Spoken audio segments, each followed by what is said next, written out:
Online video में आप सभी का स्वागत है। आज जो टॉपिक हम आपके सामने लेकर आए हैं उस टॉपिक का नाम क्या है बेटा? लवण नाम है। अब देखिए लवण क्या होता है, इस चीज़ को समझिए। जनरली हम लोग को क्या पढ़ाया जाता है और क्या हम लोग समझते हैं? हम लोग ये समझते हैं कि जब भी कोई अम्ल और जब भी कोई क्षार आपस में अभिक्रिया करता है तो उसमें एक प्रोडक्ट बनता है पानी, वाटर बनता है, और दूसरा जो प्रोडक्ट बनता है वही हमारा क्या होता है बेटा? लवण होता है। तो दूसरा हमारा प्रोडक्ट होता है वही हमारा क्या होता है? लवण होता है। क्या होता है? अम्ल क्षार जब अभिक्रिया करता है तो अभिक्रिया के फलस्वरूप हमारे पास क्या बनता है बेटा? वाटर बनता है, और उसके अलावा जो हमें चीज़ प्राप्त होता है वो क्या होता है बेटा? लवण होता है। उसके अलावा जो हमें प्राप्त होता है वो क्या होता है बेटा? लवण होता है। ठीक है, जैसे एग्जाम्पल के लिए देखिए, आपको याद होगा कि जब हम अम्ल तथा क्षार की अभिक्रिया पढ़ाए रहे थे, पिछले वीडियो आप देखेंगे तो आपको इसके बारे में डिस्कस होगा। मान लीजिए HCl ने अभिक्रिया किया। क्या किया? HCl ने अभिक्रिया किया किसके साथ?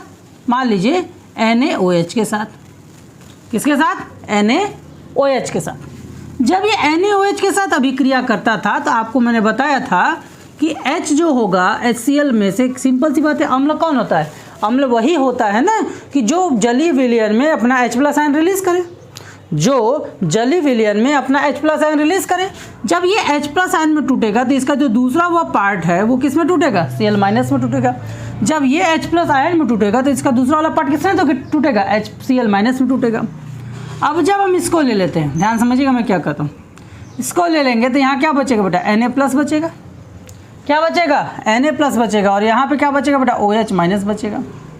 ठीक, और ये प्लस और ये OH आपस में रिएक्ट करते हैं। रिएक्ट करने के बाद हमारा वाटर फॉर्मेशन होता है, मतलब पानी बनता है, और बचे हुए ये दो लोग क्या मिल जाते हैं? NaCl बन जाते हैं। अच्छा, इस एग्जाम्पल से आपको क्या समझ में आ रहा है कि लवण अगर हम देखें तो लवण में दो लोग मौजूद हैं। एक इसमें क्या होगा? एक इसमें क्या है बेटा? पॉजिटिव आयन है, और एक इसमें निगेटिव आयन है। जब पॉजिटिव आयन और निगेटिव आयन एक दूसरे से रिएक्ट करके कुछ बनाते हैं तो उनको कौन सा लवण बोलते हैं बेटा? आयनिक। क्या बोलते हैं उनको हम लोग? आयनिक बंध बोलते हैं। मतलब ये क्या है बेटा? आयनिक यौगिक। क्या है ये? आयनिक यौगिक है।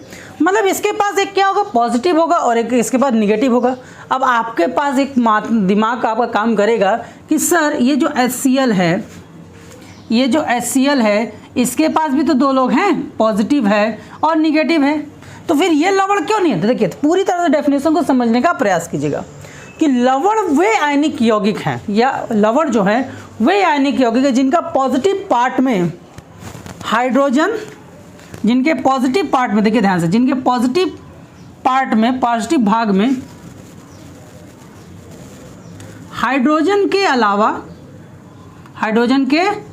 अलावा दूसरा पॉजिटिव भाग हो, या तो हाइड्रोजन के साथ, या तो हाइड्रोजन के साथ दूसरा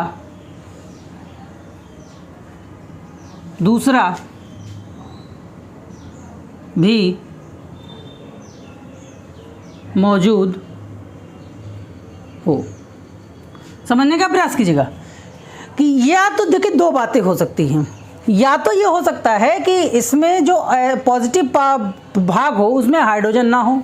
यदि हाइड्रोजन होता है तो हाइड्रोजन के अलावा दूसरा भी पॉजिटिव पार्ट होगा, तभी वो लवण होगा। सिर्फ हाइड्रोजन के हो जाने से वो नहीं होगा। जैसे एग्जाम्पल के लिए हम लोग समझते हैं, चलिए जैसे हम लोग एग्जाम्पल ले लेते हैं। देखिए यहाँ पे आप जैसे यहाँ पे देखेंगे, अगर आप एग्जाम्पल के रूप में अगर आप देखने की कोशिश करेंगे तो जैसे कि आपने आपको बोला कि एग्जाम्पल के रूप में अगर आप देखेंगे तो जैसे समझिए एक सॉल्ट हम बना रहे हैं NaKSO4। ठीक है, क्या बता रहे हैं? NaKSO4, या इसमें देखिए ध्यान से NaSO4, Na2SO4, ये आप देख रहे हैं यहाँ पे ये जो लवण है इसमें सिर्फ और सिर्फ सोडियम है। या आप इस लवण को देखिए, सिर्फ और सिर्फ अगर धनात्मक भाग की बात करें तो सिर्फ और सिर्फ कौन है बेटा? सिर्फ और सिर्फ कौन है? सोडियम है। अगर हम इसको ब्रेक करें, इसको अगर आप ब्रेक करने की कोशिश करेंगे तो इसमें सिर्फ और सिर्फ सोडियम पॉजिटिव पार्ट है। क्या H पॉजिटिव पार्ट है? नहीं है ना। ठीक उसी तरह अब देखिए एक और एग्जांपल है हमारे पास, NaHCO3 को देख लीजिए, NaHCO3 को देखिए। अब यहाँ पे देखिए दो पॉजिटिव पार्ट है, एक सोडियम भी कैटायन बनाने की, मतलब सोडियम भी धनायन बनाने की प्रवृत्ति रखता है, साथ में हाइड्रोजन भी धनायन बनाने की प्रवृत्ति रखता है। तो कोई भी लवण होगा तो लवण में एक पॉजिटिव पार्ट होगा और एक नेगेटिव पार्ट होगा। पॉजिटिव पार्ट जो होगा वो हाइड्रोजन नहीं होगा। अगर हाइड्रोजन मौजूद है, ध्यान समझिएगा, लवण में अगर हाइड्रोजन मौजूद है तो दूसरा भी पॉजिटिव पार्ट होना नेसेसरी होगा। अगर दूसरा पॉजिटिव पार्ट नहीं होगा तो वह लवण नहीं हो सकता। क्योंकि अगर मैंने जो बताया कि लवण में धनात्मक और ऋणात्मक भाग है, तो अम्ल क्षार में भी तो वही है, अम्ल और क्षार में भी तो वही मौजूद है ना। बात मेरी समझ में आ रहा है कि नहीं आ रहा है? इसी तरह निगेटिव पार्ट के भी अगर हम बारे में बात करें तो निगेटिव भाग में क्या नहीं होना चाहिए? OH माइनस नहीं होना चाहिए।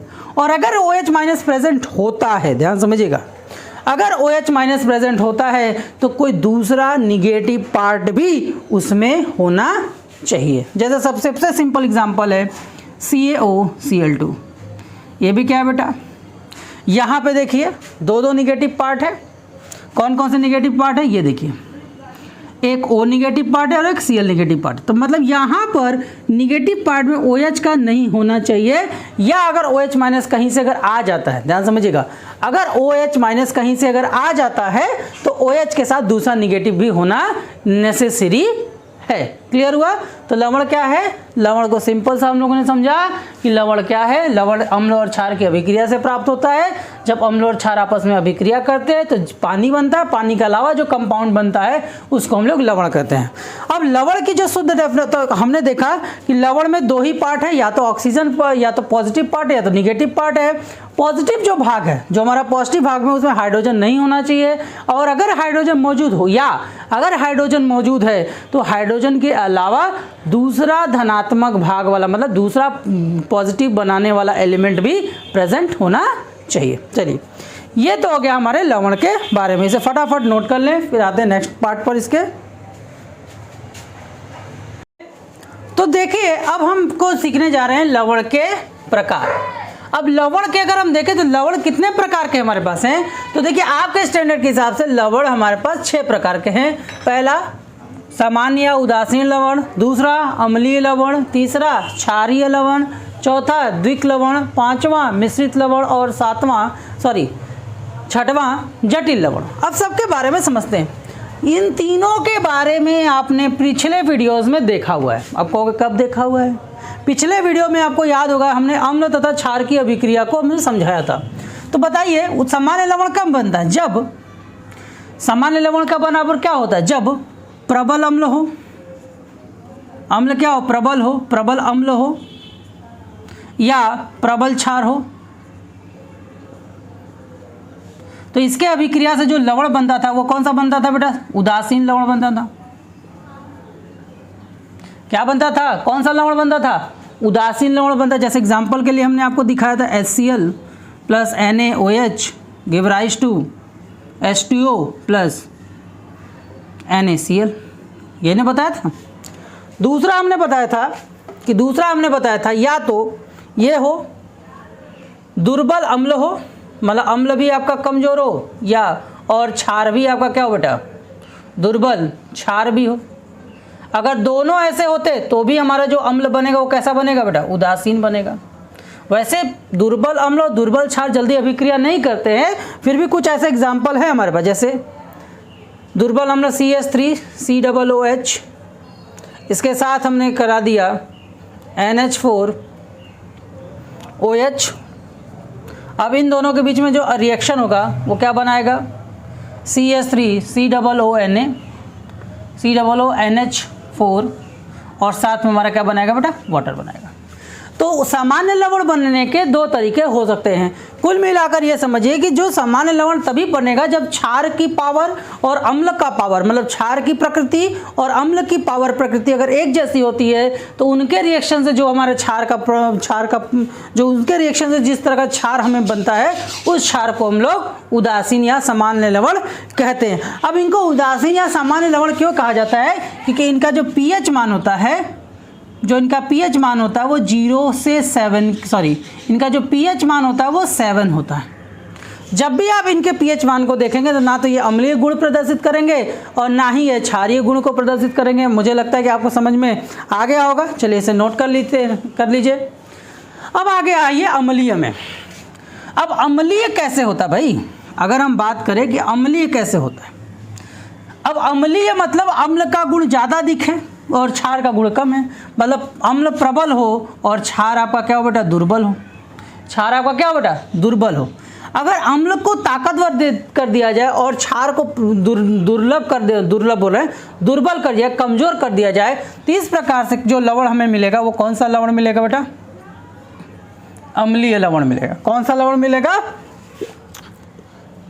अम्लीय लवण मिलेगा। जैसे एग्जांपल के लिए देख लीजिए, HCl एक प्रबल अम्ल है। HCl क्या है, एक आपका HCl क्या है, आपका एक प्रबल अम्ल है।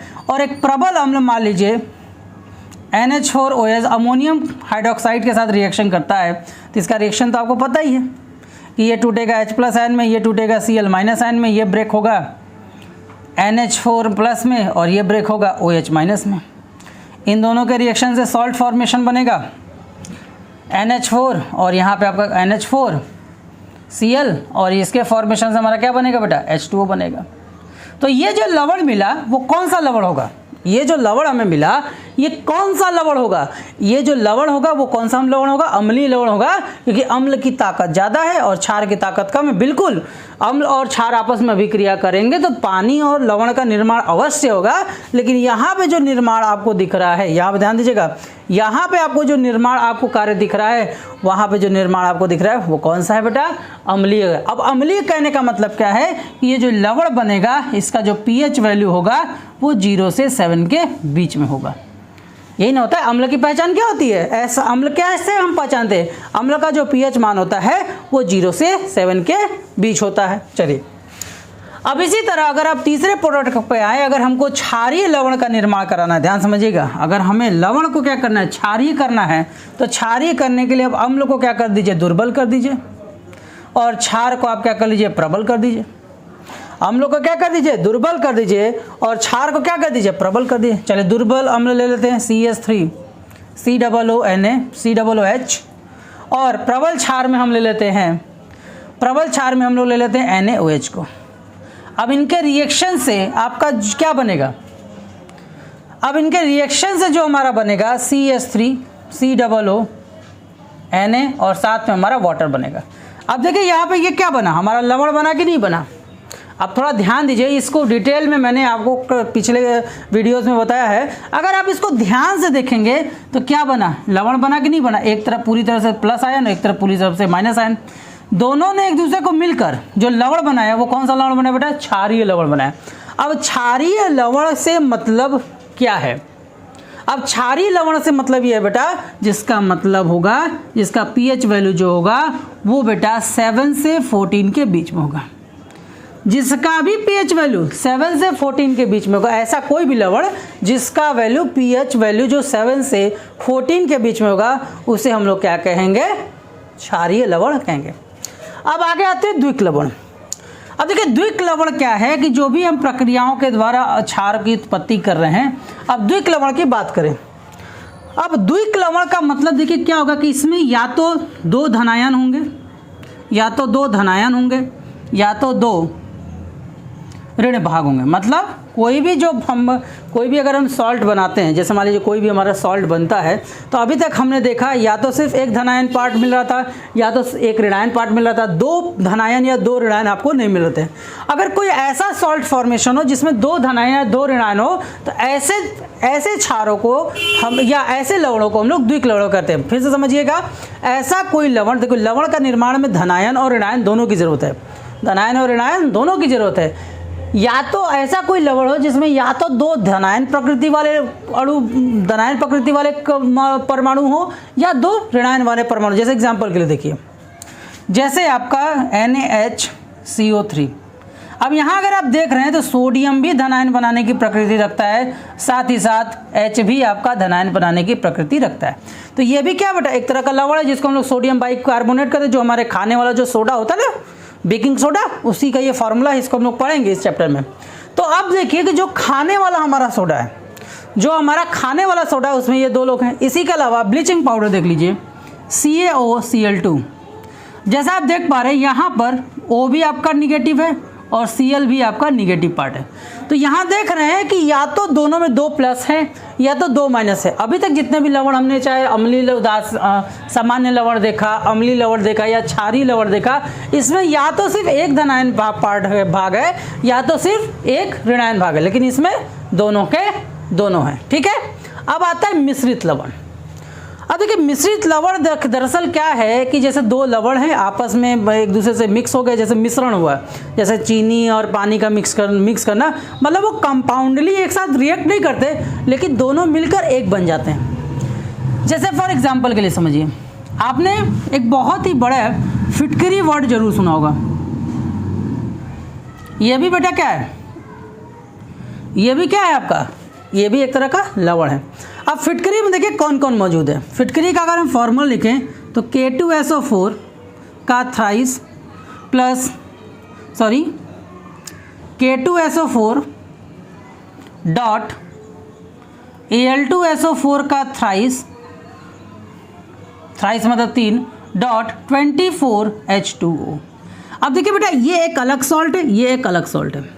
सामान्य रूप से क्या है, इस सॉल्ट बेटा पूरी तरह से अलग है, ये सॉल्ट आपका बेटा पूरी तरह से अलग है, लेकिन ये सॉल्ट और पानी मिलकर एक क्रिस्टल बना देगा। एक क्रिस्टल मतलब एक ठोस संरचना बनाएगा जो कि एक नए सॉल्ट का निर्माण कर देगा, जो कि क्या करेगा, एक नए सॉल्ट का निर्माण। जैसे आपके घरों में जैसे आपने देखा होगा जो लोग दाढ़ी उड़ी बनाते हैं वो ऐसे रखते हैं, या कहीं पे खून लगा तो वहाँ पे लोग तुरंत फिटकरी लगाते हैं। तो फिटकरी का फॉर्मूला क्या है, K2SO4। अब क्या देखिए यहाँ पे K2SO4 कौन है बेटा, पोटेशियम सल्फेट। ठीक है, पोटेशियम सल्फेट। और ये कौन है बेटा, एल्युमिनियम सल्फेट। यहाँ पे 2 अलग अलग सॉल्ट मिले हैं। देखिए यहाँ एक सॉल्ट नहीं है, यहाँ पे 2 अलग अलग सॉल्ट बनकर एक नया कंपाउंड क्रिएट कर रहे हैं। तो ऐसे सॉल्ट को हम लोग मिश्रित सॉल्ट कहते हैं। अब बात करते हैं जटिल सॉल्ट की। जटिल मतलब क्या होता है, जटिल वर्ड जो बता रहा है, जटिल वर्ड यही बड़ा कठिनाई। अब लवण में क्या कठिनाई है, लवण हमको पहचान में क्या कठिनाई होगा, लवण पहचान में यही कठिनाई होगा कि हम उसके अंदर लगे हुए लोगों को ना पहचान पाए कि उसके अंदर कौन सी चीज़ है। अब ये देखिए ये कैसे समझ में आएगा, जब आप लेबोरेटरी में प्रैक्टिकल कराएंगे, जब आप 11th-12th में जाओगे, finding the cation and find the anion के बारे में आपको पढ़ाया जाएगा, तब आपको यहाँ पर दिक्कत होगा। तो बहुत से ऐसे लवण, जैसे देखिए CuNH4 का ट्वाइस और इसके साथ SO4 और इसके साथ आपका SO4, एक जस्ट सेकेंड। ठीक है, इसके साथ अब देखिए क्या होगा कि जब हम इस सॉल्ट को लिए, मतलब ये हमारा एक तरह का सॉल्ट है, जब हम इसको सॉल्ट को लेंगे तो होगा क्या कि SO4 की पहचान हमको करना आसानी से हो जाएगा। हम SO4 को तुरंत निकाल लेंगे कि SO4 के रिएक्शन, हम कुछ रिएक्शन करेंगे और उस रिएक्शन की सहायता से हमें पता चल जाएगा कि SO4 कैसा है, SO4 उसमें प्रेजेंट है कि नहीं है। लेकिन इनके पहचान में हमें बड़ी कॉम्प्लिकेशन आएगा, मतलब इनका पहचान हो ही नहीं पाएगा। तो कुछ ऐसे लवण हैं जिनके अंदर प्रेजेंस मॉलिक्यूल को पहचानना, उसमें कौन सा कैटायन भाग है या कौन सा एनायन भाग है, कोई एक भाग पहचान में लाना काफ़ी कॉम्प्लिकेटेड हो जाता है। तो ऐसे लवणों को हम लोग जटिल लवण के नाम से जानते हैं। तो आज हमने सीखा कि लवण क्या होते हैं, लवण के प्रकार क्या होते हैं। इन तीनों को हमने डिटेल में आपको पिछले वीडियो में बताया था। इसको मैंने द्विक में बताया। द्विक का मतलब क्या है कि ऐसे लवण जिसमें कम से कम 2 कैटायन, मतलब 2 धनात्मक भाग या 2 ऋणात्मक भाग हो। मिश्रित लवण में क्या होगा कि 2 अलग अलग कंपाउंड, 2 अलग अलग जो लवण है मिलकर एक नया क्रिस्टल बनाने की कोशिश करें। केमिकली वो रिएक्ट नहीं करते, लेकिन उन दोनों के बीच में मिलने से एक नया कंपाउंड बनने, मतलब एक नया क्रिस्टल बन जाता है। और जटिल लवण क्या है कि दोनों में कैटायन या एनायन ही रहेगा, लेकिन इनका जब लेबोरेटरी में पहचान किया जाता है कि इसमें कौन सा एनायन है, मतलब कौन सा धनात्मक भाग है और कौन सा ऋणात्मक भाग है, तो इसको निकालने में काफ़ी कॉम्प्लिकेशन आता है। ठीक है, तो अगर आपको ये वीडियो पसंद है लाइक करें, सब्सक्राइब करें, कमेंट करें। Thank you.